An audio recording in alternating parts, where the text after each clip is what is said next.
नमस्ते। आज हम बात करने वाले हैं बैंकिंग से जुड़े एक बहुत बड़े बदलाव की। जी हाँ, ये बदलाव है सेविंग्स अकाउंट में मिनिमम बैलेंस रखने के नए नियमों के बारे में। अगर आपका भी किसी बैंक में सेविंग्स अकाउंट है, तो ये जानकारी सीधे आपसे जुड़ी है, क्योंकि मिनिमम बैलेंस को लेकर जो ये नया बदलाव आया है ना, इसका सीधा असर हम सबकी बचत पर पड़ सकता है। तो अब सबसे बड़ा सवाल यही है कि भाई अब अकाउंट में कम से कम कितना पैसा रखना ही पड़ेगा। चलिए आज इसी का जवाब ढूंढते हैं। आइए इसे समझते हैं। देखिए, जो नए नियम हैं, उन्होंने सिस्टम को लोकेशन के हिसाब से बांट दिया है। मतलब शहरी इलाकों के लिए नियम अलग हैं और ग्रामीण इलाकों के लिए अलग।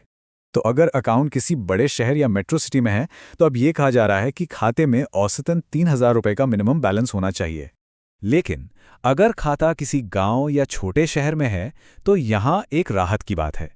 ये जो रकम है ये सीधी आधी हो जाती है, यानी सिर्फ 1500 रुपए के आसपास। पर एक मिनट, यहाँ एक बहुत ज़रूरी बात है जिसका ध्यान रखना होगा। अगर ये बैलेंस मेंटेन नहीं किया तो बैंक पेनल्टी लगा सकता है, और पेनल्टी कितनी होगी ये हर बैंक अपने अपने हिसाब से ही तय करेगा।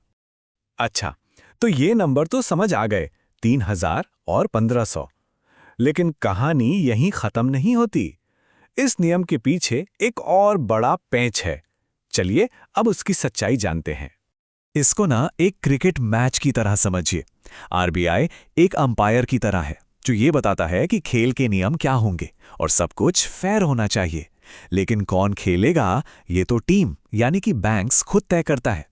मतलब आरबीआई सीधे सीधे ये नहीं कहता कि 3,000 रखो, वो बस ये पक्का करता है कि बैंक जो भी नियम बनाए वो एकदम साफ साफ बताए। तो देखा आपने, यहाँ रोल बिल्कुल क्लियर है। आरबीआई का काम है गाइडलाइन देना और ये देखना कि सब कुछ पारदर्शी हो। वहीं बैंक का काम है उन गाइडलाइंस के आधार पर अपनी पॉलिसी बनाना और हाँ, जरूरत पड़ने पर पेनल्टी भी लगाना। ठीक है, तो अब तक हमने प्रॉब्लम समझ ली, नियम भी जान लिया। तो अब सबसे जरूरी सवाल, इस पेनल्टी से बचें कैसे? इसका कोई स्मार्ट तरीका है क्या? बिल्कुल है, और इसका सबसे बेस्ट और आसान सॉल्यूशन है जीरो बैलेंस अकाउंट। नाम से ही सब साफ है ना? एक ऐसा अकाउंट जिसमें मिनिमम बैलेंस रखने का कोई झंझट ही नहीं। मतलब खाते में जीरो भी हो तो कोई टेंशन नहीं, कोई पेनल्टी नहीं। तो सवाल है कि ये मिलेगा कैसे? अरे बहुत सिंपल है, बस दो छोटे से स्टेप्स हैं। पहला, अपने बैंक से बात कीजिए, और दूसरा, उनसे पूछिए कि आपके पास जीरो बैलेंस अकाउंट के क्या-क्या ऑप्शन हैं। आपको जानकर हैरानी होगी कि लगभग हर बैंक ये सुविधा देता है। तो चलिए एक बार फटाफट से सारी जरूरी बातें रिवाइज कर लेते हैं। पहली बात, शहर में करीब 3000, गांव में 1500। दूसरी बात, ये आरबीआई का डायरेक्ट ऑर्डर नहीं बल्कि बैंकों के लिए गाइडलाइन है। तीसरी बात, पेनल्टी हर बैंक की अपनी अपनी होगी।